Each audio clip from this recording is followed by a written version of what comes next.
Buenos días, buenas tardes, buenas noches. Continuando con nuestros estudios de Apocalipsis, en este momento vamos a Apocalipsis 9, más exactamente vamos en la sexta trompeta, una trompeta de sumo interés y de un valor vital para cualquier y para todo ser humano. Mi nombre es Mauricio Sáenz, somos 12 tribus. Estos son nuestros estudios de la Torá, un estudio detallado de la Torá. Hemos venido viendo, ya vimos las iglesias, y vimos los sellos, estamos en estos momentos con las trompetas y desde luego proseguiremos con las 7 copas o 7 cáliz de la ira divina. Todo esto solamente anunciando el preámbulo del verdadero centro de las escrituras, que es la venida de Mashiach, el reinado de Mashiach en gloria sobre la tierra.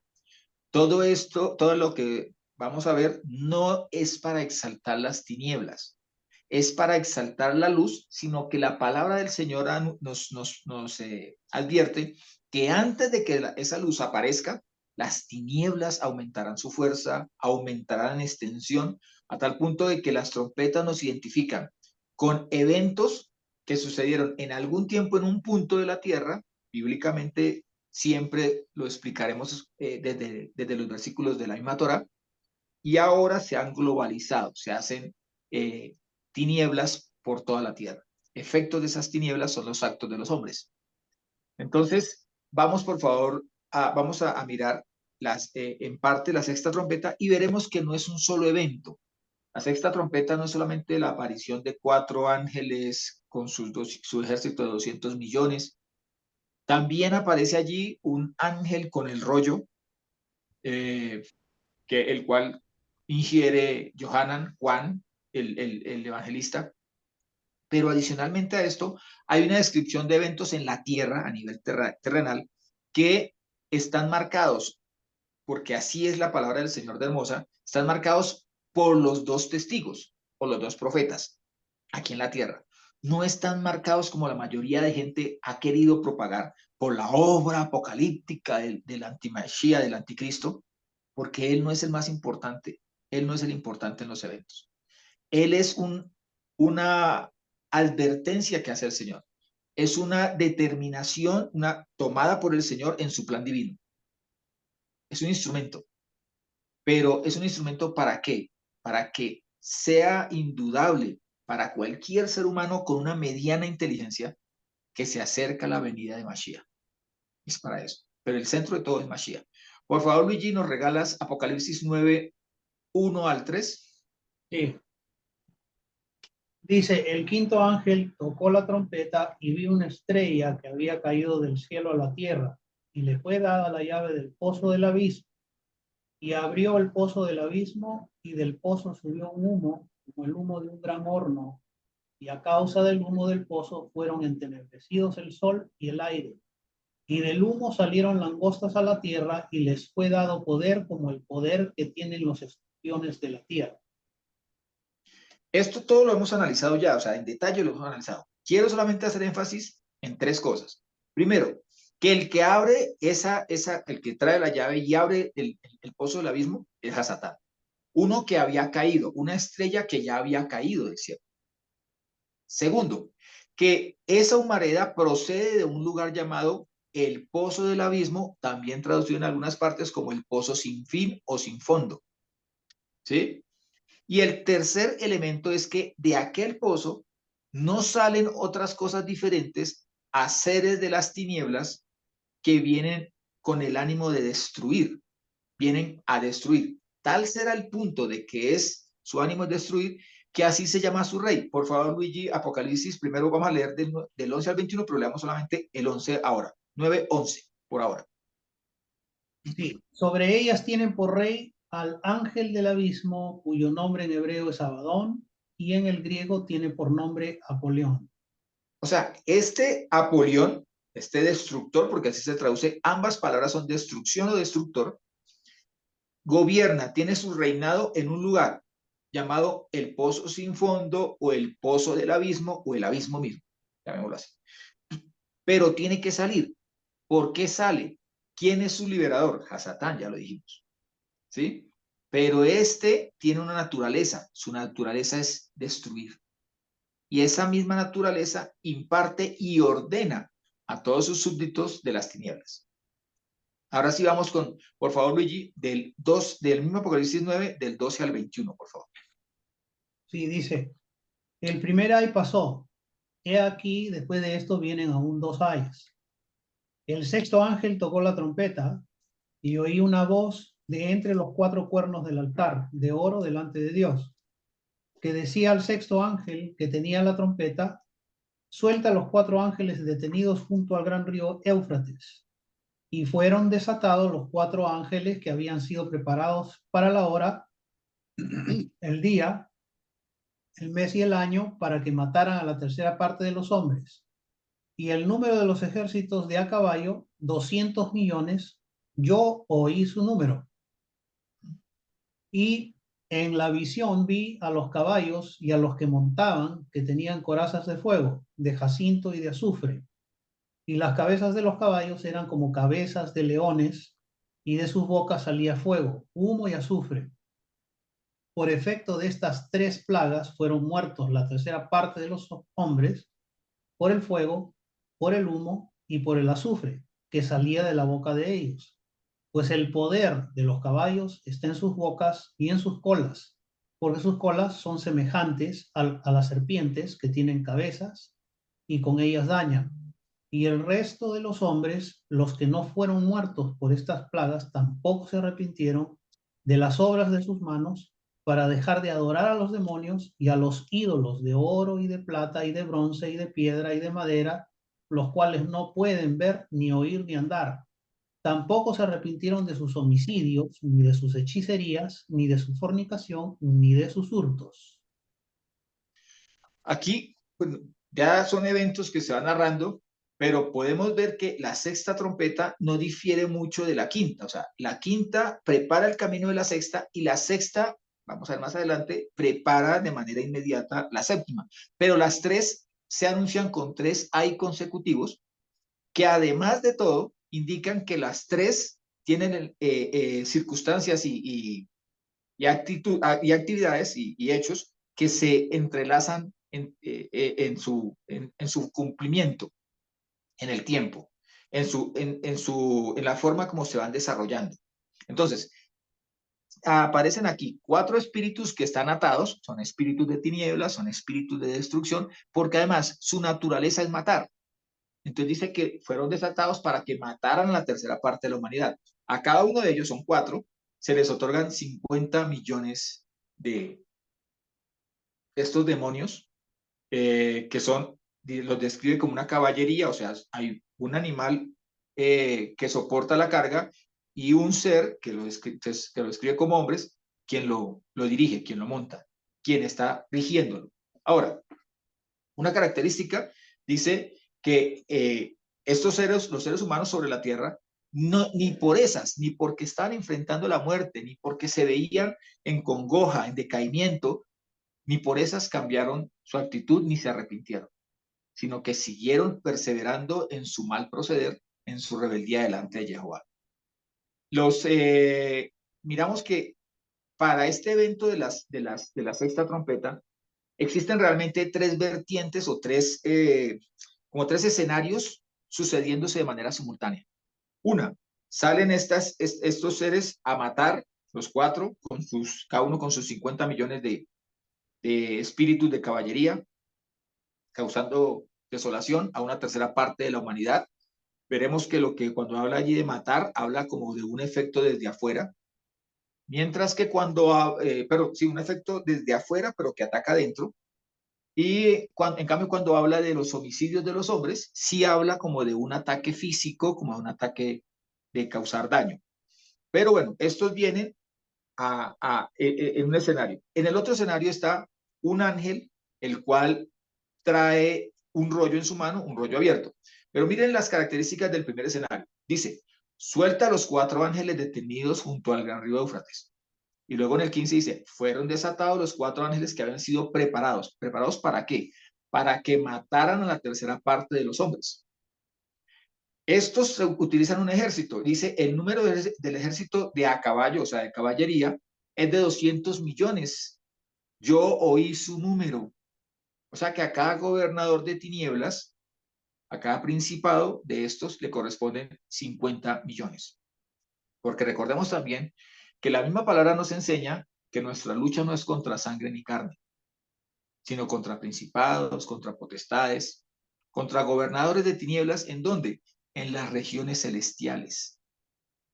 De allí cayeron, de allí desobedecieron. Esa era su morada original, ¿sí? Pero ya no lo es. Y vamos a seguir viendo en la medida que vamos avanzando de que este primer escenario es un ataque de espíritus al ser humano, o sea, de lo inmaterial a lo material. Luego dice, el poder de los caballos está en sus bocas y en sus colas, porque sus colas son semejantes a serpientes que tienen cabezas y con ellas dañan. O sea, la obra del espíritu de tinieblas, ¿sí? Causa en el ser humano esta muerte que puede ser una muerte también interior, una muerte de los valores, una muerte de la moral, pero que sin duda alguna está enfocada en que lo más grave es que pese a todo este llamado de atención que está haciendo el Señor con esta trompeta, pese a todo esto, el hombre va a seguir terco, renuente a rendirse ante Jehová. Hay elementos que lo hacen sentir fuerte al ser humano. Uno de esos elementos es todo el desarrollo tecnológico. El hecho de que cada día los medios atacan más y convierten más como en ridículo o tratan de ridiculizar a cualquiera que quiera llevar una vida espiritual guardada por la palabra. No sé si en el resto del mundo, pero en el caso de suramericano y en el caso colombiano donde resido, el ataque es tal que yo por lo menos ya no miro televisión, pero en el tiempo en que yo miraba televisión, en las novelas, la bobita, la que terminaba siendo loca, la que terminaba matando a alguien, la que terminaba incluso entregándose las pasiones al final de la historia, era la que al principio era más religiosa, más guardada, que andaba con la Biblia bajo el brazo, que de vez en cuando recitaba un versículo, porque de lo que se trata en este tipo de narrativas es de ridiculizar la verdad del Evangelio. Ojo, porque lo que se está atacando siempre es la verdad del Evangelio. No están atacando al creyente, están atacando a la fuente de fortaleza del creyente, que es la palabra del Señor. Ahora, allí hay un escenario en el cual se conectan espíritus de las tinieblas con seres humanos, ¿sí? Se presenta incluso desde la fuente de las tinieblas, o sea, de abajo hacia arriba. Ellos salen a tener esa relación con los seres humanos. Pero si nosotros vamos a ver, allí las conductas humanas no cambian, sino que siguen siendo bajo la influencia de estos seres. Pero aparece un segundo escenario, que está enlazado también, y que no podemos desligar un escenario de otro. O sea, son eventos que nos enseñan. El primer escenario, todos estos demonios atacando, ¿a quiénes? A los hombres de la tierra. Cuando se refiere a los hombres de la tierra, se refiere a aquellos que viven en lo terrenal, que viven en lo carnal, que habitan y disfrutan, se deleitan en el pecado. Seres humanos rebeldes a la palabra del Señor. El segundo, un hombre con un rollo, un ángel con un rollo. Apocalipsis, por favor, Luigi, vamos a leer saltadito el Apocalipsis 10, 1 y 2, saltamos al 7 y luego saltamos al 10, 11.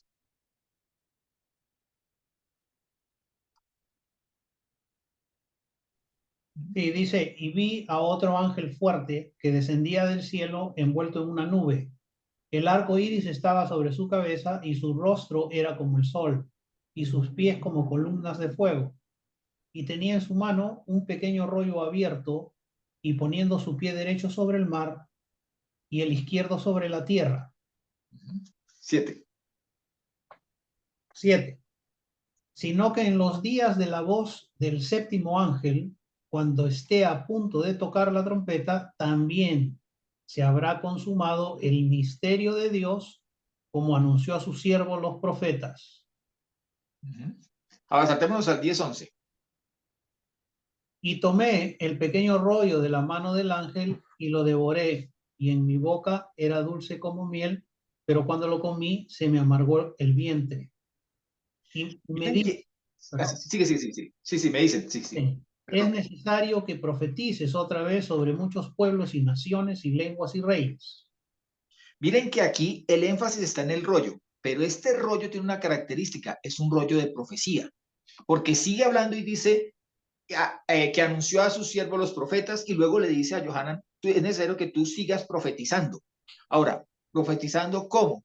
Dice sobre pueblos, naciones, lenguas y reyes. En otras dicen contra naciones, pueblos, lenguas y reyes. O sea, existe una corrupción incluso en el lenguaje y es necesario reprenderla. ¿Ven? Pero miren, es un rollo pequeño, primero. Indica que su contenido está abierto para que cualquiera lo lea, pero no para que lo lea a la ligera. Es un rollo pequeño. O sea, es para que lo leas en detalle, para que tengas que concentrarte en lo que estás leyendo allí. Pero simultáneamente con esto, y ya lo habíamos visto, por eso no se anota acá, hablamos acerca de cuando aparece esa voz, suenan los truenos, que los truenos según Salmos es la voz del Señor, dice, y él va a anotar, Johanan va a anotar y dice, no, no, no, no, le dice el Señor, no anotes, sino que eso tiene que quedar guardado para el fin de los tiempos. ¿Por qué? Porque nos sigue hablando acá, aquí ya no le habla a los hombres de la tierra, aquí le habla al creyente y le está diciendo el rollo que es la Sefer, la palabra del Señor, el escrito de la palabra del Señor, debe estar latente desde el comienzo hasta la venida del Señor, debe ser nuestro fundamento. ¿Por qué? Porque allí está contenida toda la profecía. Ahora, ¿cómo se enlazan los tres? En el primero, ese ángel, un ángel que viene en el sexto ante y toca la trompeta, luego se le dice, ve y suelta a estos cuatro que están encadenados. Pero a este ángel, en este evento, en Apocalipsis 10, lo anuncia como un ángel fuerte. Miren la diferencia, es un ángel fuerte. ¿Por qué? Porque el creyente requiere de fortaleza para llevar a cabo la palabra del Señor, el contenido del rollo. Entonces no podemos solamente mirar a lo que está sucediendo originado en las tinieblas. Tenemos que concentrarnos como creyentes en lo que está sucediendo desde lo celestial, desde nuestra fuente celestial. Ahora, vamos en dos eventos, ¿cierto? Y recordemos, este evento está concentrado en el rollo que contiene profecía y que se dirige a los profetas. ¿Quiénes son los profetas? Los siervos, porque Johanan mismo se presenta, el ángel le dice, yo soy consiervo tuyo. No dice, soy profeta como tú. El eje, la base de la profecía es la humildad, es el servicio, es la rendición ante el Señor. Pero sucede otro evento que está, pero otro escenario, que son eventos simultáneos, que sucede en Apocalipsis 11, 3 al 7. Por favor, lo lee, Luigi. Sí, Apocalipsis. 11, 3 al 7. Ok, y daré a mis dos testigos y profetizarán durante 1260 días, vestidos de tela de saco.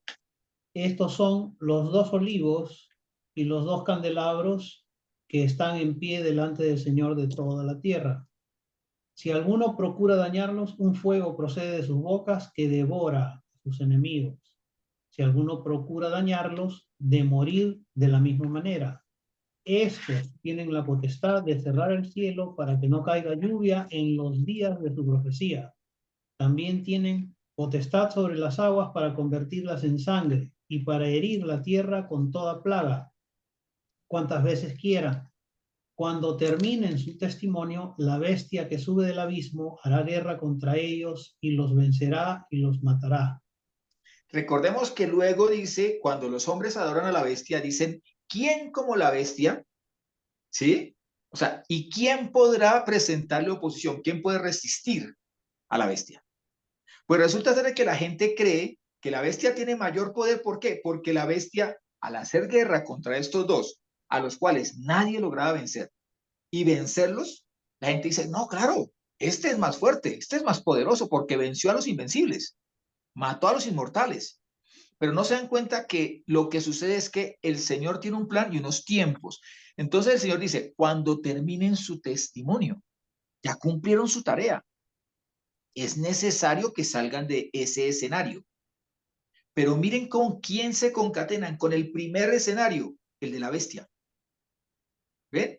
Los tres están trabajando concatenados, armónicos, y los tres son necesarios de analizar. Y no puedo olvidar un escenario cuando analice el otro. Óigase bien, cuando estamos analizando la obra de la bestia, no por eso puedo deshacer, puedo olvidarme de la obra de los testigos, de la profecía de la palabra y desde luego del nivel celestial. Los tres tienen que estar encadenados. Ahora, si bien es cierto, la bestia es tan peligrosa, también lo es la segunda bestia, porque siempre hablamos de la primera bestia, pero nos olvidamos de que la primera bestia le entrega la autoridad a la segunda bestia. ¿Qué autoridad? La que ha recibido de Hasatán. ¿Quién? ¿Por qué? Porque Hasatán le ha abierto la puerta.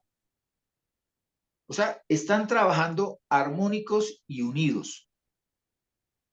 Por eso el Señor dice que el reino de Hasatán no está dividido y si no, se hubiese destruido a sí mismo.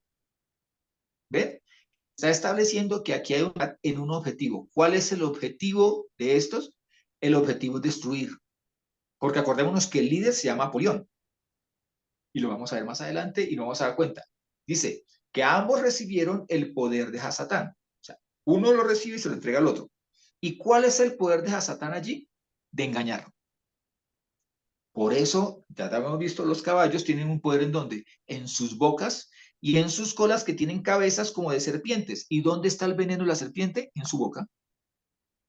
O sea que en las palabras está el engaño, pero no solamente en esto. Recordemos que también la segunda bestia, el falso profeta, así llamado, que también vuelvo y les digo, miren cómo concatena con los profetas y testigos, los dos testigos y los dos profetas, tiene la facultad también de engañar a través de señales, de prodigios, de milagros, de eventos que uno dice, esto es tan sorprendente que solamente alguien con tal poder como la bestia, como el falso profeta, e incluso como Hasatán, son los únicos que pueden hacerlo.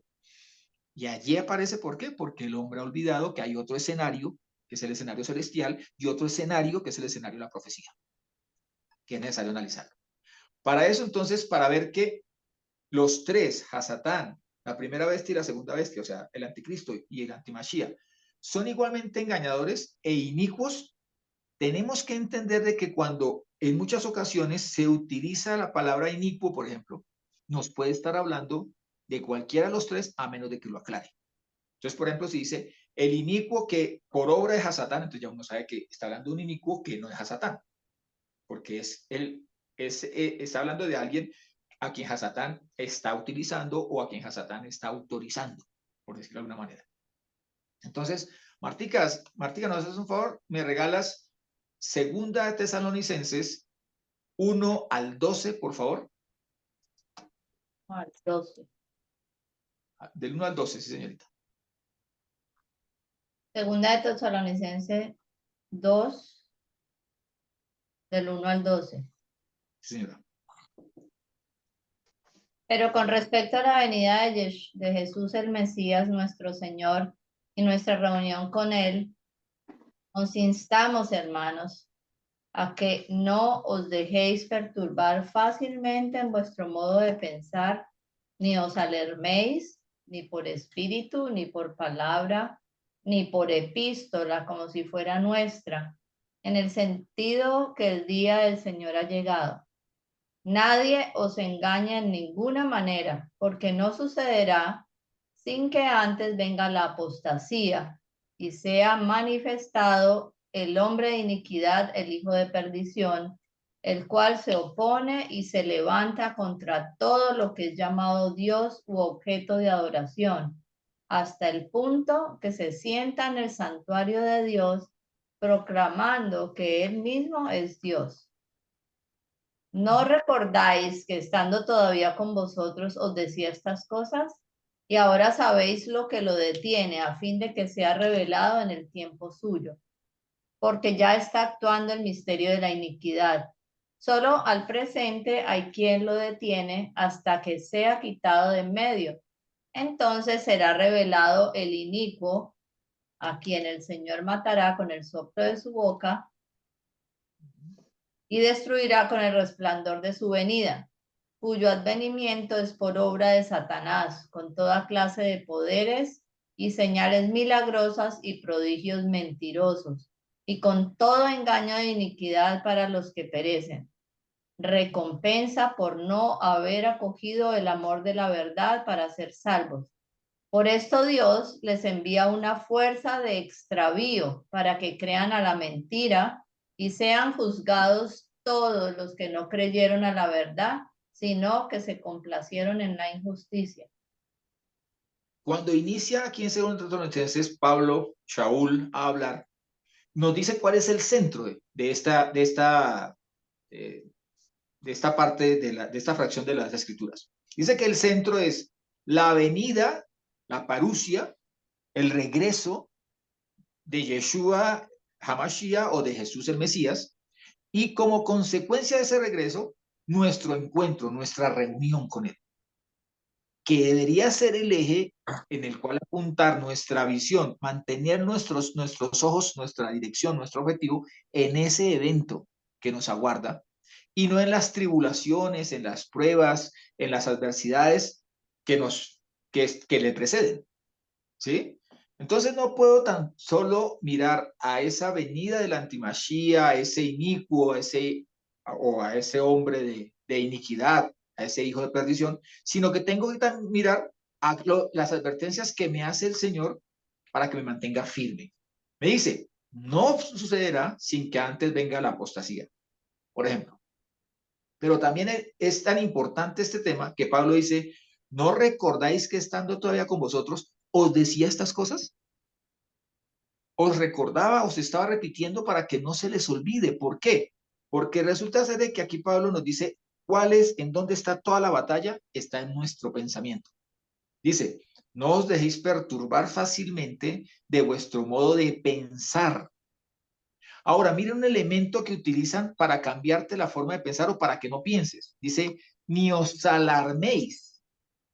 O sea, el mantenerte en tensión, el mantenerte en medio del miedo, el imperio del terror, el imperio de la amenaza soterrada, es lo que va poco a poco soslayando tu fe, tus pensamientos, tu certeza en la palabra, la van atacando poco a poco.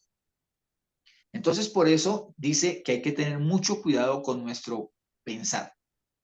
Ahora, el eje, volvemos a decir, es la venida de Mashiach. Pero, ¿cuál es el objetivo del otro escenario, del escenario de las tinieblas? Desviarte de ese objetivo, distraerte de ese objetivo, que pongas la atención en otras cosas y que desconozcas o que distorsiones la palabra de Jehová. Entonces, cuando le dicen a la persona, por ejemplo, le dicen a una persona, pero es que aquí la palabra del Señor dice que no robarás. No, eso depende. Si es por hambre, sí se puede robar. Caramba. ¿Mm? O la otra, que se ha difundido muchísimo, es que amar y tener sexo es lo mismo. Entonces, yo lo amo o la amo, entonces voy a tener sexo y el Señor debe entender, porque Dios es amor. Entonces, la manipulación, ¿por qué se hace? Porque es una manera de que tus sentidos se mantengan alertas sobre un aspecto y te desvían toda la atención hacia ese aspecto, mientras que la amenaza viene por otra y nunca vas a ver la puerta de salida que el Señor ha extendido para tu rescate. Porque estás distraída, estás distraído, estás mirando a otra parte. Ahora, desglosando esta parte de 2 Tesalonicenses 2, en el 1 dice, pero con respecto a la venida, la palabra venida allí es la palabra parusia. Parusia es la misma palabra que se utiliza cuando dice cuyo advenimiento es por obra de Satán, hablando del antimachía y del falso profeta. Aquí dice, cuando la parusia, que es la venida, el advenimiento, la presencia, el regreso de Yehoshua, entonces, si nosotros, vuelvo y les digo, se aplica la misma palabra parusia o parusia a tanto a la venida o regreso de Mashiach, también se aplica a la venida o al regreso del antimashiach.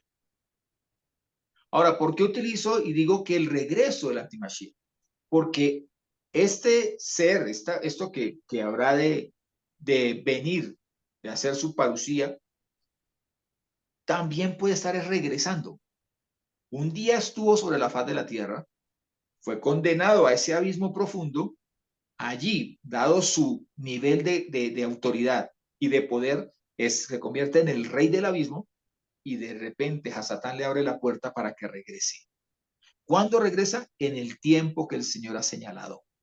No regresa a hacer su voluntad, regresa a hacer lo que el Señor le ha permitido y lo que el Señor ya conoce que hará. Allí no hay sorpresas para el Señor. Entonces, también corresponde a eso. Ahora, ¿qué dice la palabra parusia? Viene la palabra parón, que significa estar presente o llegar para involucrarse en una situación específica. O sea, no, él ya, cualquiera, o sea, el antimachía viene a ocuparse de asuntos que él ya domina. Por eso vamos a ver cuando estemos más adelante mirando la actividad del antimachía, cómo utiliza dos elementos que él ya domina, dos líneas que él ya domina. Una, la educación. Y dos, la legislación. Las leyes. Ahora dice, propiamente es la venida, especialmente la llegada del propietario, de quien ya tiene carta de propiedad sobre algo o sobre alguien, quien tiene la autoridad exclusiva para tratar cierta situación. En la mayoría de los casos se refiere a la visita de un rey. Recordemos, Mashiach viene como rey, pero el anti-Mashiach también se levanta como rey del abismo. ¿Mm? El uno es el auténtico Mashiach, el otro es el que se presenta como si fuera en apariencia. Y recordemos que cuando vimos la quinta trompeta, el énfasis de la quinta trompeta está en que la persona le pierda el valor al ser, a la esencia, y se dirija a la apariencia.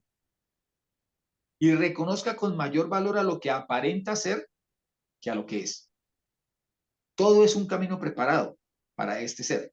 Ahora, dice la parusia de Yeshua HaMashiach o de Jesús el Mesías, nuestro Adón, nuestro Señor, y nuestra reunión con Él. La palabra que utiliza allí para la palabra reunión es episinagoge. Entonces es como lo que se conoce como una sinagoga, una asamblea. Miren que ha sido tan malévola la traducción de la palabra del Señor, en muchos casos, que cuando se habla de la palabra sinagoga o sinagogue, que es la que aparece en la narración, cuando se habla de una asamblea, en la narración de Apocalipsis, cuando se trata de algo terrible, algo malo, es la sinagoga de Satán. Pero cuando se trata de algo bueno, es que el Señor viene por su eclesía, viene por su iglesia. ¿Ven? Tratando de sembrar aquello de distorsionar, de quitarle, restarle el valor que el Señor le ha dado a Israel y dárselo a una simple asamblea que ha desviado la palabra y que ha acogido más de las doctrinas mundanas que de la propia palabra del Señor. Una asamblea específica. Es una asamblea donde los que se reúnen son aptos para algo. O sea, no se reúne cualquiera, vamos a suponer. Es como si se reuniera un gremio. ¿Sí? Entonces vamos a hablar de zapatos. Y entonces para la reunión, para esa asamblea que se va a hablar de zapatos, usted no va a traer al que es experto en hacer arepas, ¿sí? Sino que trae al que es experto, que tiene las actitudes y la aptitud para hacer zapatos. Y se trata el término. Entonces es un término técnico que indica una asamblea específica, con un propósito específico. Para algo se reúnen. Ahora, ¿para qué es esa reunión? Para reunirnos con Él. Esa reunión es nos congregamos para reunirnos con el Señor. Y desafortunadamente en las iglesias eso sí no lo enseñan. Le dicen a la gente, mire, reunámonos, le dicen a X creyente o incluso a los pastores, ¿por qué utiliza un Rolex de oro?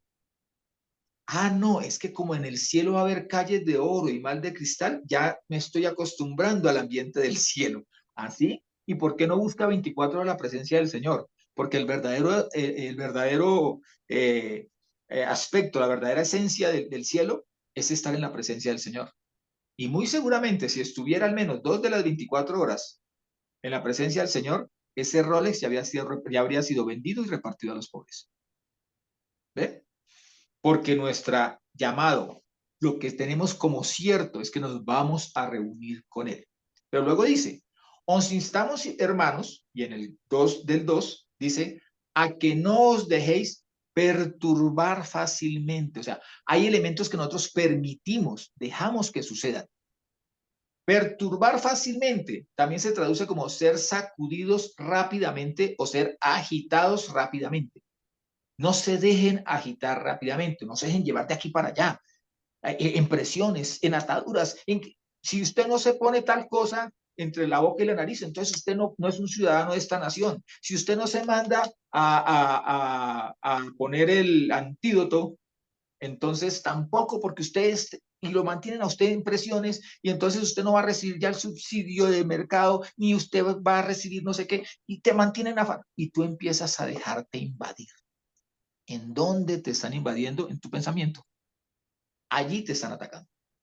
Ser sacudidos rápidamente, ese sacudir, ese agitar, se llama, en el original griego es la palabra saleutenai. Es el Strong 4531. Es agitar. Más exactamente. Cuando usted con un frasco y hace esto, todo adentro se revuelve. ¿Por qué se revuelve? Por el agite. Entonces, dice agitar fácilmente. Entonces, la palabra original es salos, que significa vacilar, agitar, sacudir, derribar. Dice que por implicación significa perturbar, incitar a algo, moverte a algo, sacudirte desde tus cimientos, ¿sí? Y es sacudir algo que por naturaleza debería ser inconmovible, debería no poderse sacudir, pero que se logra sacudir. Dale, Luigi. Una pregunta, ¿qué tiene que ver la glándula pineal con esto que estamos hablando? Pues la realidad es que yo he visto mucho análisis de la glándula pineal, supuestamente como el tercer ojo, y le dan todo ese tipo de significados. Eso no lo comparto, esa parte. Sí comparto algo, y es que la glándula pineal, al encontrarse en la parte de nuestro cerebro, tiene una gran influencia en nuestras decisiones y nuestras determinaciones. Pero realmente está allí como si fuera un vehículo. Depende del combustible para el que está hecho, así funciona. Entonces, ¿de qué se alimenta? Realmente se alimenta de la información que nosotros estamos recibiendo y de cómo la procesamos.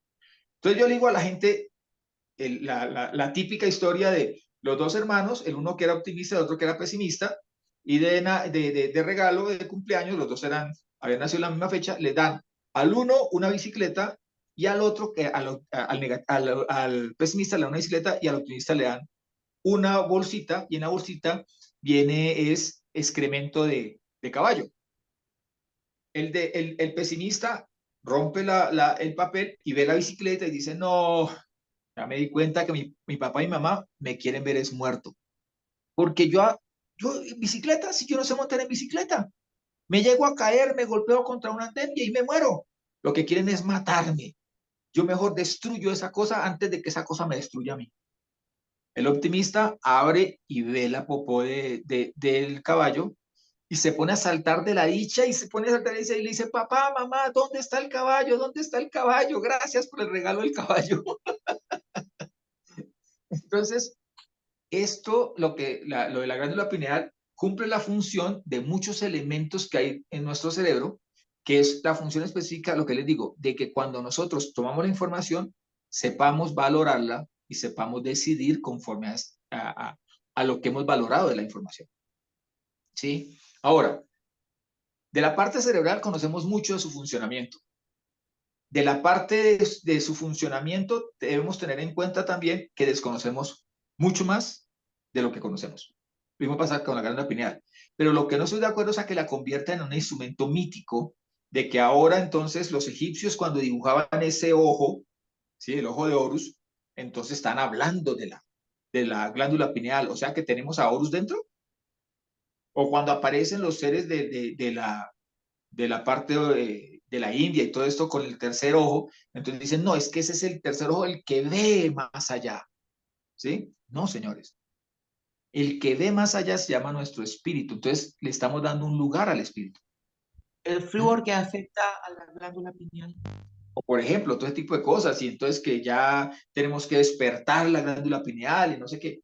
Miren, ¿cómo se despierta la glándula pineal? Se los digo muy fácilmente, juzguemos las cosas, empecemos a juzgarlas, a dudar de ciertas cosas. Empecemos a hacerlo y va a ver que la glándula pineal se despierta juntamente. Ahora dice, no os dejéis perturbar fácilmente de qué, de vuestro modo de pensar. Miren que allí es donde está todo el ataque, está a nuestro modo de pensar. La palabra que utiliza en el griego es nous, es el Strong 3563, nous. Es la capacidad otorgada, en este caso que lo vemos desde el punto de los de creyentes, la otorgada por nuestro Elohim, por nuestro Dios, para pensar, para razonar. Esta se considera que tiene una residencia en la mente, el pensamiento tiene una residencia en la mente, pero no la mente vista desde el punto de vista de un cerebro, sino de la mente vista desde el punto de vista de un cuerpo completo, de un ser completo. ¿Sí? Es la capacidad mental de pensar de manera reflexiva. Es la mente que comprende todas las facultades de percibir y comprender como lo que tú sientes, lo que tú juzgas y lo que tú determinas, las decisiones que tomas. Entonces, es la facultad del intelecto y del entendimiento. Entonces, el objetivo de este ser, de estos seres de las tinieblas que estamos en estos momentos mirando, que es básicamente liderado por un inicuo, liderado por el antimachía y por el falso profeta, nos dice que su objetivo es conquistar nuestra mente, nuestro razonamiento, porque haciéndolo van a conquistar nuestro entendimiento. Ahora, esa misma palabra, pensamiento o mente como un elemento de pensamiento, en el hebreo es sehel, que también significa inteligencia. Y configura también una palabra que es sentido común, el sehel yashar, o pensamiento recto, inteligencia recta. También usted puede utilizar otra palabra, pero menos probable de que sea, que es la palabra moaj, que significa cerebro. Y incluso se habla de lavado de cerebro, pero que es Stifaf Moaj, pero literalmente lo que significa es pensar, mente, ¿sí? Cernir sería en otro. También, sí, correcto. Cernir. Al traducirlo del hebreo. Entonces lo que buscan es perturbar la mente. ¿Por qué? Porque generando dudas en la mente van a generar dudas en todo tu ser y la palabra lo identifica como el corazón. ¿Para qué? Para no creer a las escrituras. Recordemos que al final dice que por eso el Señor les entrega a un espíritu o a una fuerza de engaño, porque no creyeron al amor de las escrituras, al amor de la palabra. Entonces, ya viene el objetivo, es perturbar tu pensamiento. Luigi, por favor, nos leemos Apocalipsis 13, 11 al 18. Sí. Dice, vi también otra bestia que subía de la tierra y tenía dos cuernos semejantes a un cordero, pero hablaba como un dragón y ejerce toda la autoridad de la primera bestia delante de ella y hace que la tierra y los que habitan en ella adoren a la primera bestia, cuya herida de muerte fue sanada. Y obra grandes prodigios de manera tal que aún hace descender fuego del cielo a la tierra en presencia de los hombres. Y engaña a los que moran en la tierra por medio de las señales que le fue concedido hacer en presencia de la bestia, ordenando a los que moran en la tierra hacer una imagen a la bestia que tiene la herida de la espada y revivió. y le fue dado infundir aliento a la imagen de la bestia e hiciera hablar a la imagen de la bestia e hiciera que fueran muertos cuantos no adoraran la imagen de la bestia. Y hace que a todos, a pequeños y grandes, a ricos y pobres, a libres y esclavos, le pongan una marca en su mano derecha o en su frente, y que ninguno pueda comprar o vender sino el que tiene la marca, el nombre de la bestia o el número de su nombre. Aquí está la sabiduría. El que tiene entendimiento, deduzca el número de la bestia, porque es número de hombre, su número es 666. Aquí nos está hablando de la segunda bestia, de quien sigo advirtiendo es mejor tener mayor cuidado con esta segunda bestia, porque esta segunda bestia realmente es la que obra, es la que engaña. Dice que engaña delante, o sea, con autorización de la bestia.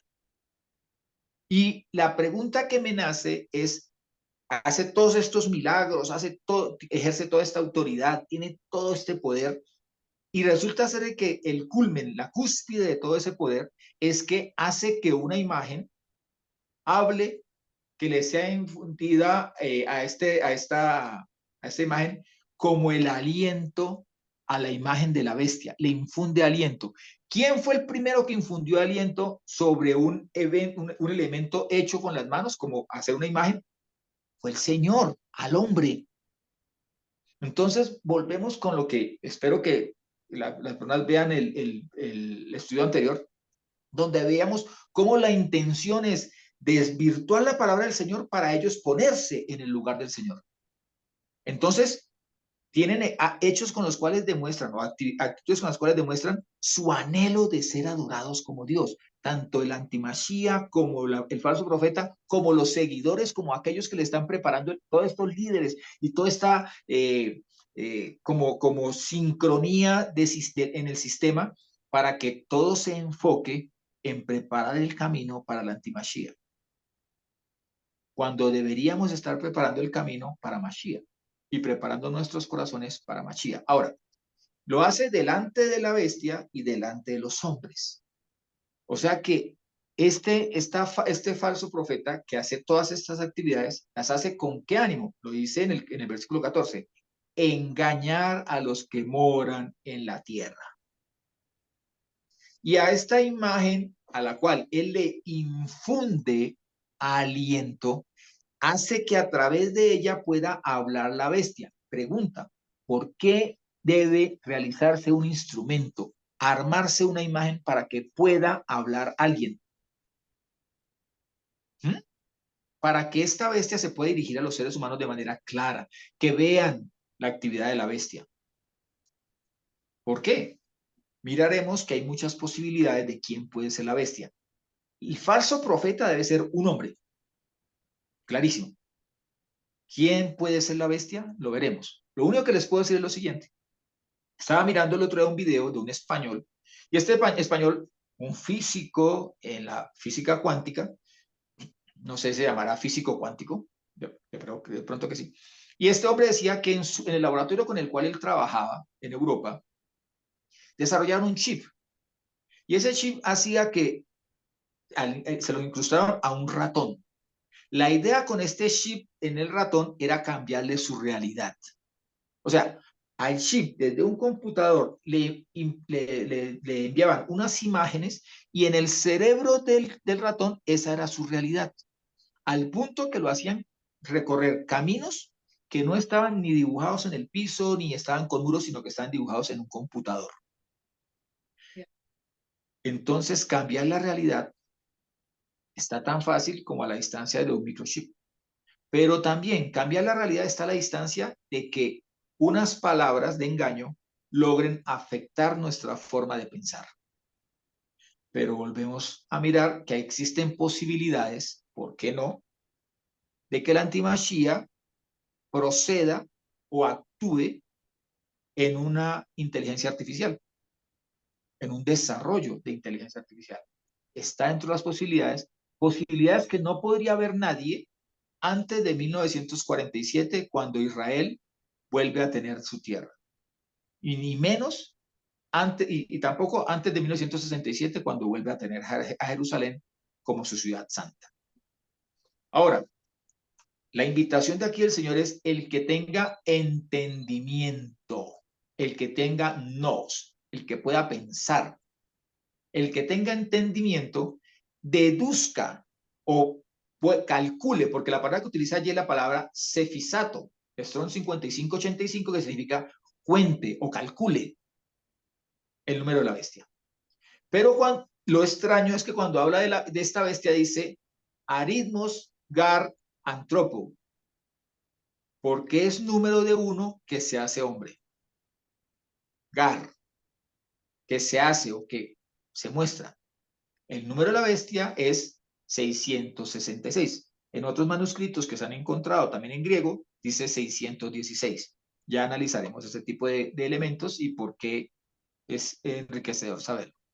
Pero luego dice, ni os alarméis. Estamos analizando 2 Tesalonicenses 2.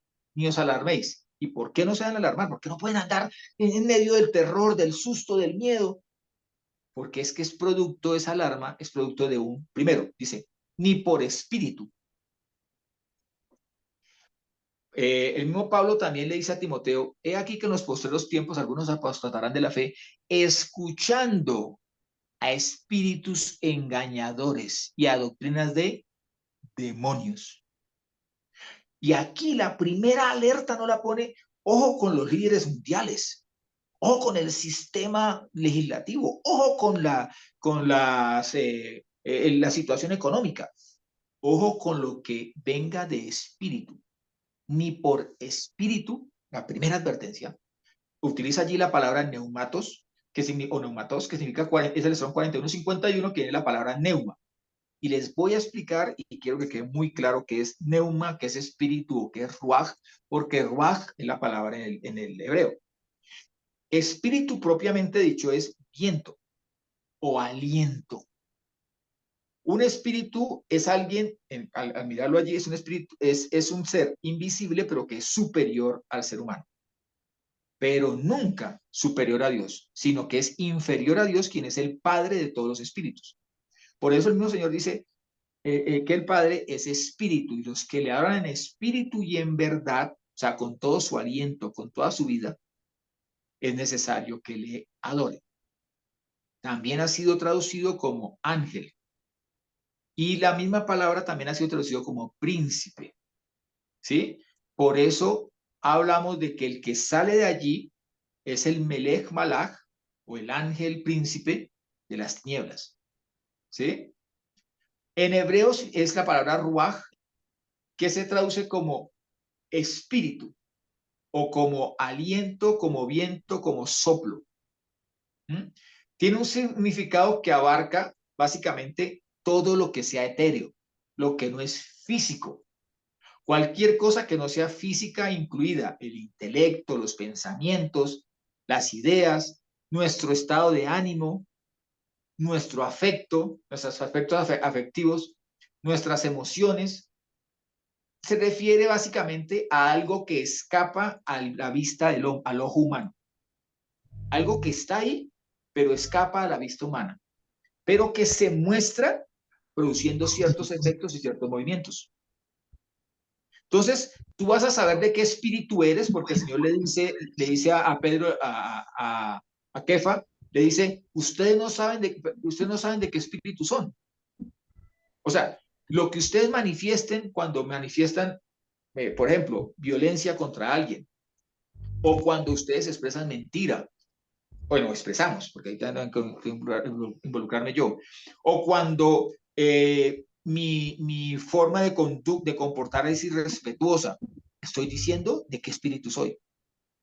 Pero cuando lo mío es gozarme en el Señor, como dice la palabra del Señor, que nuestra palabra salga sazonada, por ejemplo. Cuando nosotros podemos decirles a los demás la palabra por nuestro ejemplo, nuestra palabra, nuestro ejemplo, allí estamos sabiendo de qué espíritu somos. Dale. ¿Cuál es la diferencia entre fe y alma? Lo que pasa es que cuando se habla de espíritu en el hebreo se habla más del nefesh, más que del alma, que el alma básicamente es como tener la facultad propia, independiente de un movimiento, de una actividad. Por eso, por ejemplo, hablamos de ese dibujo es un dibujo animado. Es ese movimiento.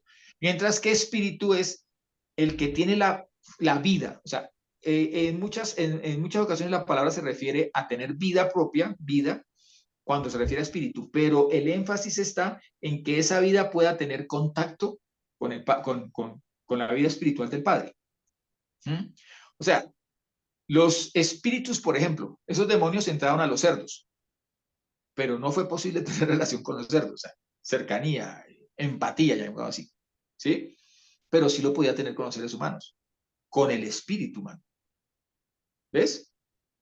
Para aclarar. Ahora, ya que estamos contigo, Lore, ¿nos regalas, por favor, Lucas 24, del 36 al 49?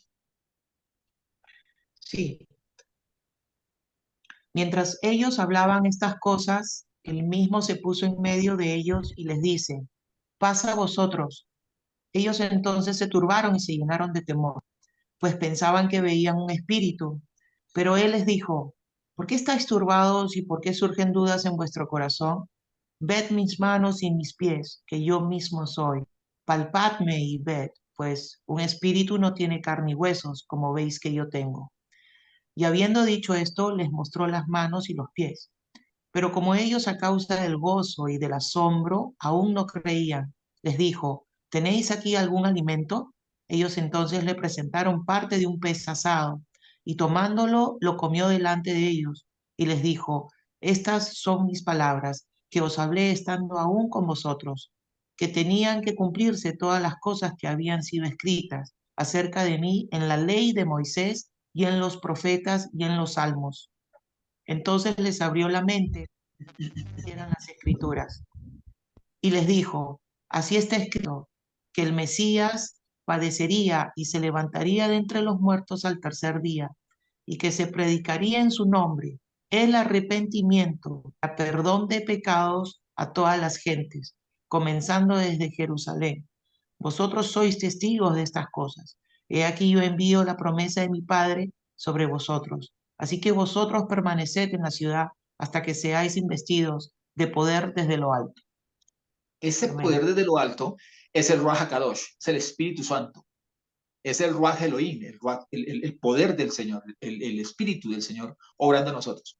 Pero aquí, además de que habla de que ellos pensaban que era un espíritu, en otras traducciones se dice un fantasma. De todas maneras, estamos hablando de un ser. Ellos pensaban, al ver que atraviesa la pared, que la puerta está cerrada, porque además, los pongo en contexto, estamos hablando de cuando el Señor se ha entregado en el madero, ha sido puesto en su sepultura, pero al tercer día se levanta de la sepultura y se le aparece a las mujeres, pero aquí se le está apareciendo a los discípulos que estaban congregados en una casa cerrada, totalmente, herméticamente cerrada, y el Señor atraviesa como si nada. No abre la puerta, atraviesa lo material. Entonces ellos, al ver que es un ser casi inmaterial, porque ha atravesado lo material, cosa que para ninguno de nosotros es lógica que suceda, entonces se perturban. Y el Señor les dice, no se perturben. Pero ¿qué dice él? Dice, primero, un espíritu no tiene carne ni huesos, o sea, no tiene una manifestación física a menos que lo haga tomando un cuerpo o tomando una imagen, como la que hace la segunda bestia, el falso profeta, para que se manifieste. No es que no pueda manifestarse porque ya se ha manifestado mediante otras obras, pero aquí es para que comunique a todos los seres humanos este ser sus decisiones, su imposición, su conquista. Dice, primero, no tiene cuerpo ni huesos. Pero otra cosa que hace es, para convencerlos, come. ¿Qué imagen de barro o metal puede comer? Ninguna. ¿Puede destrozar? Sí, pero no comer. No hacer la digestión completa como lo hace un ser natural creado por el Señor. ¿Ve? Entonces, el Señor está distinguiendo en esto, pero lo que más distingue todo es que dice que lo que hizo el Señor es darles el alimento de la palabra. Por eso Estas son mis palabras, dice, y luego les habla de toda la Torá, porque dice, tanto los salmos como los profetas, como el mismo Pentateuco de Moisés, hablan de quién? De Mashiach. Hablan es de él. Entonces nuestra concentración, lo que hemos concentrado nuestras vidas es en él. ¿Para qué hemos concentrarnos en él?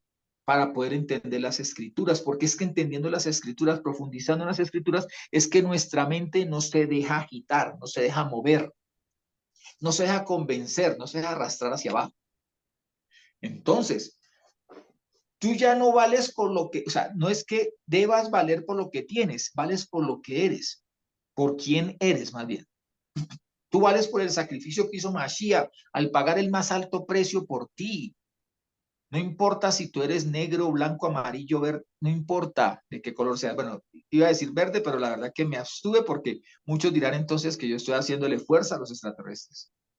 Ya hicimos todo un estudio sobre eso y los extraterrestres ya sabemos que no son obra de la luz de lo celestial en obediencia al Señor, sino que son obras de las tinieblas.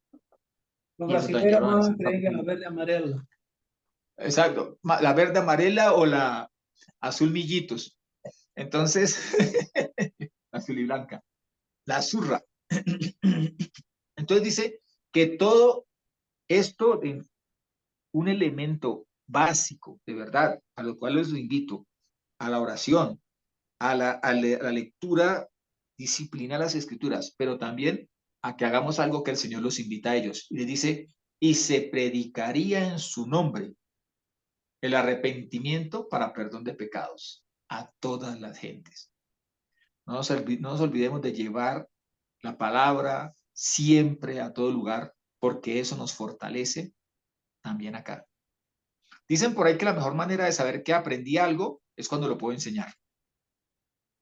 Practiquémoslo, por favor, practiquémoslo. Ahora, Isaías 31:3 dice, la palabra, dice, y los egipcios, hombres son, y no Elohim, o sea, indicando que no son Dios, que no son espíritu. ¿Por qué digo eso? Porque dice, y sus caballos, carnes son, y no espíritu. Entre la carne y el espíritu hay una gran diferencia, pero yo sigo insistiendo también en que bíblicamente podemos entender que nosotros no somos una carne, un cuerpo que tiene un espíritu. Somos un espíritu, somos realmente nuestra base, nuestro elemento primordial, primigenio y vital es el espíritu, a los cuales nos ha sido dado una carne. Ahora, ese cuento de que es que mi espíritu domina a la carne siempre, es una forma de decirle al hombre que el hombre puede por el hombre para el hombre. Cuando la realidad es que mi carne y mi espíritu se someten al espíritu de Elohim, de Dios, y así es la manera como logro cambiar tanto mi espíritu como mi carne. Señor, estoy enfermo, necesito cambiar mi carne porque allí es donde está la enfermedad. Entonces, ¿debo irme a tratar de convencer a la carne? No, debo rendir mi carne y mi espíritu para que el Espíritu Santo del Señor haga la obra en mi espíritu y en esa enfermedad que ataca a mi carne. Y que desde luego al atacar mi carne, afecta a mi espíritu, afecta a mi parte invisible. ¿Y a quién se le tiene que compartir? Desde luego, a toda la humanidad. Ahora, también es usado la palabra ruach o la palabra neuma para los demonios o espíritus malignos, aquellos que fueron concebidos por la relación entre los sirim, o sea, los querubín, que traicionaron su llamado, y las mujeres con las cuales anhelaban tener relaciones sexuales, a mujeres que habitaban la tierra. Estas mujeres anhelaban tener relaciones con estos seres también como una forma de reinar, como una forma de tener un estatus mayor sobre el resto de los hombres. En resumidas cuentas, era la confluencia de espíritus con seres de carne y hueso, con cuerpos. Pero resulta ser que su fruto se llamaron los nefilín. Los nefilín tenían cuerpo y tenían espíritu. Pero como eran hijos de espíritus, el espíritu tenía las características de sus padres. Era un espíritu hecho para vivir por la eternidad. pero su carne tenía la naturaleza de sus madres, digámoslo de esa manera. Claro que también hablaban de padres allí en ese momento. Concentrémonos en que sean madres para entender que eran seres humanos. Entonces, de esos seres humanos tenían naturaleza y por eso tenían que ser destruidos. Y recordemos que la condena del Señor fue esa. Manda al ángel en el libro de Enoch, ya lo hemos visto y hemos entendido por qué el libro de Enoch debe ser incluido y debe ser creído como texto bíblico, que iba a ser destruida su carne, pero su espíritu iba a quedar vagando sobre la tierra. Iban a estar un tiempo en el abismo y determina el Señor su tiempo, pero luego iban a salir algunos de ellos a estar sobre la superficie de la tierra, causando daño al ser humano porque detestan al ser humano, porque ellos saben que su parte débil provino del ser humano. Entonces, por eso eran la adoración a sus padres, pero el resentimiento contra sus progenitores humanos. Ahora, Martica, ¿nos lees por favor Mateo 12, 43 y 45 para que entendamos este sentido, cómo el Señor respalda lo que estamos diciendo? Por favor, Martica. Ahora bien, cuando el espíritu inmundo sale del hombre, anda por lugares secos buscando reposo, pero no lo halla. Y dice, volveré a mi casa de donde salí. Y al llegar, la halla desocupada, barrida y puesta en orden. Entonces va y toma consigo otros 7 espíritus peores que él mismo, y entrando moran allí. Y las condiciones postreras de aquel hombre llegan a ser peores que las primeras. Así también acontecerá a esta generación malvada. O sea, la generación humana sin el Señor, en su naturaleza carnal, tiene que ir degenerándose moralmente, espiritualmente, hasta físicamente. Se tiene que ir degenerando. Cada día aparecen más instrumentos para tener mejor salud, pero cada día nos amenazan más con instrumentos de muerte a través de virus, de enfermedades que no se conocían, patógenos que hasta ahora reaparecen, modificaciones o mutaciones de lo mismo que apareció hace 200 y que ahora vuelve a aparecer, todo ese tipo de cosas. O de engaños de que desapareció esto, pero mire que se siguen produciendo los mismos efectos, entonces simplemente cambiémosle el nombrecito para que se crea que ya definitivamente la hemos vencido. Pero vamos a entender algo aquí en cuanto a espíritu. El espíritu necesita una residencia, una casa. Una casa es ¿quién? Un ser humano que por circunstancias o por decisión le ha abierto el espacio. Y por lo tanto es su propiedad. Dice, mi casa de donde salí. Volveré a mi casa de donde salí. No dice donde me echaron. Puede que haya salido, digamos, por ahí a explorar otras instancias o fue expulsado en una liberación. Puede ser también con la autoridad del Espíritu Santo. La autoridad de Yeshua por la obra del Espíritu Santo. Pero luego tan mantiene la propiedad que luego simplemente al ver que está igual que como, o sea, igual pero barridita, o sea, el polvito de encima lo han retirado, pero realmente no ha cambiado propiedad ni han cambiado la chapa, por decirlo de esa manera. Entonces tiene la posibilidad de ir por 7 peores para volver a ¿dónde? A su casa, a compartirla con estos 7 espíritus inmundos que son aún peores. ¿Por qué? Porque le interesa no perder la propiedad. Continúa, mantiene y ejerce la propiedad porque no ha sido cambiada. Las personas que piensan que, no, es que yo dejé el cigarrillo por voluntad y entonces, sí, señores, pero no ha cambiado la propiedad. Cámbiala, entrégate al Señor. Dile a Yeshua que entra a tu vida y tome el control de tu vida. Implora al Espíritu Santo que se regocije, resida en este templo. Y van a ver, ahí sí se ve la obra completa.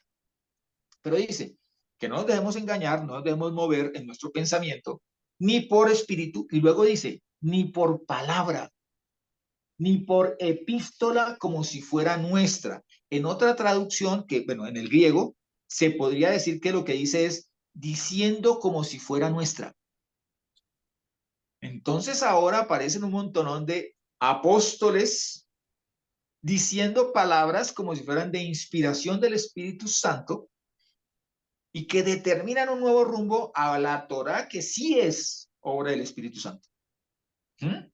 Engañando de esa manera, ¿por qué? Porque dicen continúa diciendo, segunda Tesalonicenses 2 dice, en el sentido, en otra dice, como diciendo que el día del Señor ha llegado o ya está presente.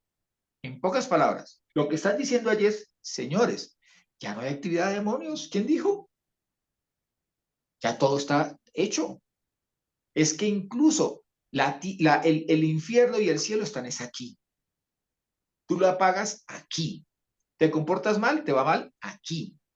Quitándole toda la importancia que da la vida eterna en el nuevo cielo y la nueva tierra.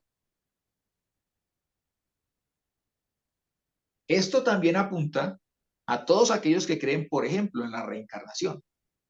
Entonces, ¿para qué murió Mashiach? Si es que yo tengo que pagarlo con mi propia vida. ¿Para qué cielo? Si es que yo lo único que hago es cambiar de cuerpo, cambiar de envoltura. ¿Para qué Sheol? Si no hay nadie que vaya allí a esperar la recompensa para unos o el juicio para otros. Todo este tipo de cosas se hacen para anular la esencia de lo que contiene la palabra. Ahora, dice de que el día del Señor ha llegado. En el 3 dice, nadie os engañe en ninguna manera. Pero fíjense que ha dicho ya de antemano, nos dice él mismo, dice que nosotros debemos procurar no ser movidos de nuestra forma de pensar. Ese es algo que tenemos que ejercer nosotros. Debemos mantenernos firmes en la palabra del Señor. Pero dice, porque no sucederá sin que antes venga la apostasía y sea manifestado. La palabra manifestarse es la palabra apocalipse o apocalipsis o apocalipto. El Strong 601. ¿Qué significa? Vamos dando ingredientes para que lleguemos a una conclusión. Significa algo que está cubierto, se descubre. Es revelar lo que está oculto. Es hacer visible lo que está velado o tapado. Es, en pocas palabras, manifestar lo inmaterial, lo no físico, hacerlo visible. Y dijimos, ¿qué es lo no físico? Espíritu. ¿Ve? ¿Qué es lo no visible? Espíritu. Ruach o Neuma. Entonces aquí, lo invisible, espiritual, se hará manifiesto. Tiene que manifestarse. Ahora, se manifiesta de manera directa o por intermedio de. Por ejemplo, un demonio tiene a una persona, la retiene como su propiedad, se manifiesta a través de esa persona. ¿Mm? ¿La persona pierde totalmente la voluntad? No siempre. No siempre pierde toda la voluntad. ¿Un caballo pierde todo el brío? No pierde todo el brío, pero es dirigido por otro. Ahora, en este caso, estos demonios, como ya lo vimos también, su mayor característica es inducir, no conducir. O sea, no se aplicaría lo del freno y la cuerda para el caballo, sino que te convence, te induce, te muestra los deleites de lo que ellos quieren que tú hagas. Hasatán se mostró así, la serpiente antigua llegó y le dijo, con que el Señor les ha dicho que no coman de ese árbol. ¿Y cuál fue el resultado? Que la mujer vio que era un árbol delicioso, deleitoso para adquirir sabiduría. Y terminó haciendo lo que Hasatán quería. Que comiera el fruto fue la manifestación, pero la realidad es que lo que quería era que se rebelaran contra el plan divino. Que eso en pocas palabras es pecar. ¿Quién es ese hecho invisible que se hace visible? El hombre de iniquidad o el hombre de anarquía. Sería la traducción. El hijo de perdición. La palabra allí significaría, la traducción más exacta sería el hijo de la destrucción. Destrucción o perdición es la palabra apoleias. A ver dónde la escuchamos antes. Recordemos que el líder de los caballos, el líder de las langostas, En Apocalipsis 9:11 dice, y sobre ellas tienen por rey al ángel del abismo, cuyo nombre es Abadón, y en griego tiene por nombre Apolión. Destrucción, destructor. Es alguien que está excluido, aislado, en una condición de destrucción. Más exactamente, realmente, es alguien o algo que teniendo la vocación de ser bueno, se corrompe. Entonces, por eso es excluido. Recordemos que en la asamblea o sinagogue realmente llamaba a los aptos para eso. Este era apto para algo, pero se corrompió y por lo tanto es excluido de esa reunión, de ese grupo. Es sacado. ¿Por qué? Porque corrompió o desperdició todo su potencial. Pregunta un tanto suelta, pero involucrada dentro de lo que tenemos que cambiar en nuestras, o romper como paradigmas.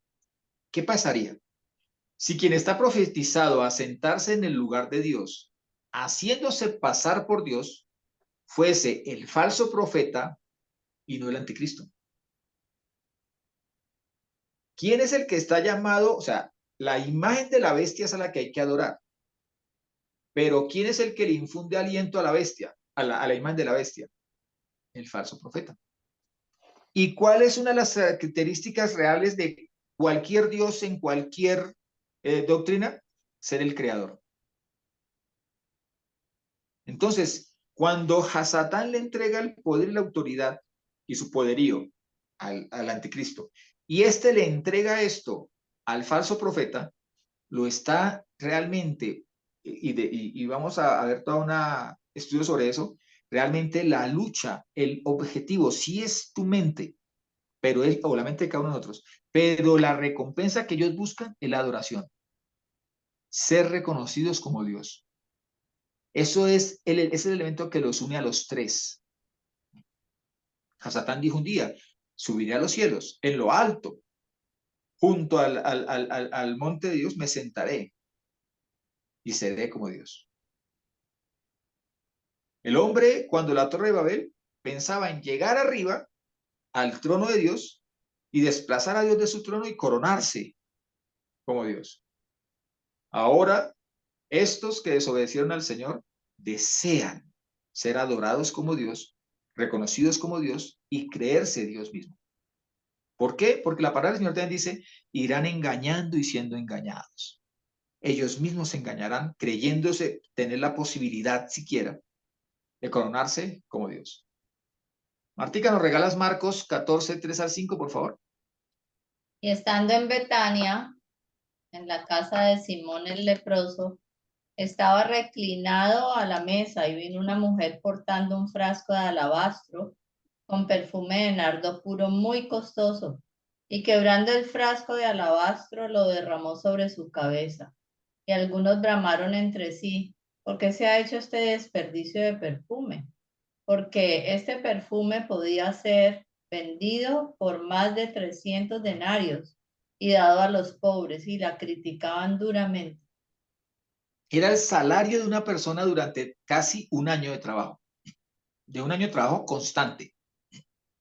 Y lo rinde para perfumar los pies del Señor.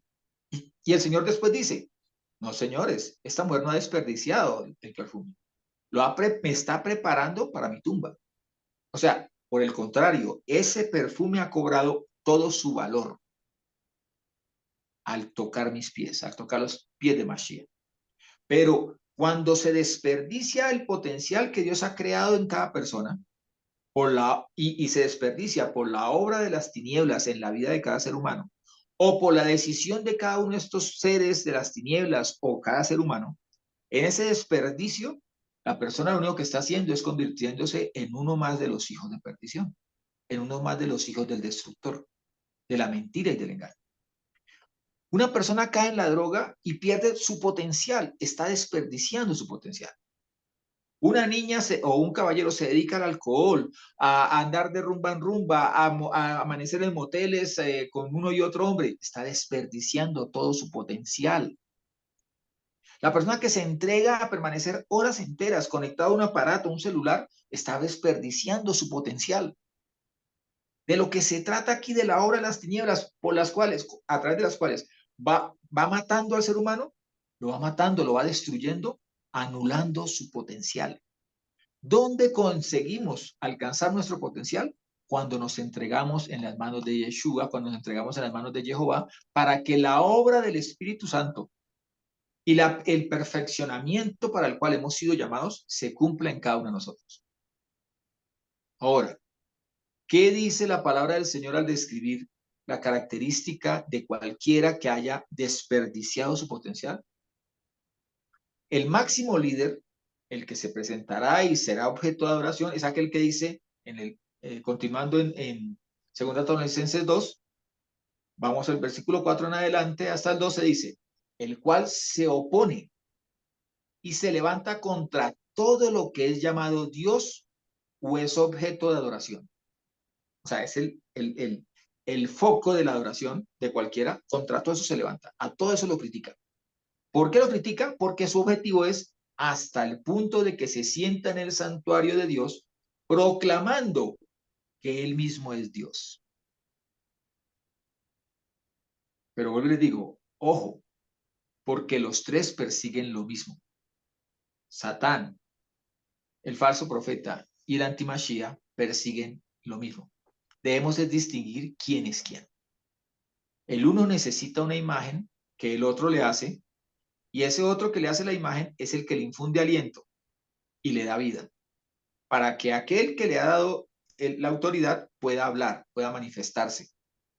Y los dos están obrando un poder que siempre, que es el poder de la iniquidad, estuvo con Hasatán, pero hasta que Hasatán no lo suelte, no empieza a activarse la obra del antimachía ni del falso profeta. Luego dice, ¿no recordáis que estando todavía con vosotros os decía estas cosas? Y ahora sabéis lo que lo detiene, a fin de que sea revelado, o sea, que lo invisible se haga visible, que lo no físico se haga físico.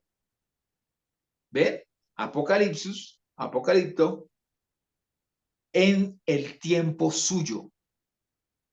Todo se enmarca y se rige por el plan del Señor, en el tiempo suyo.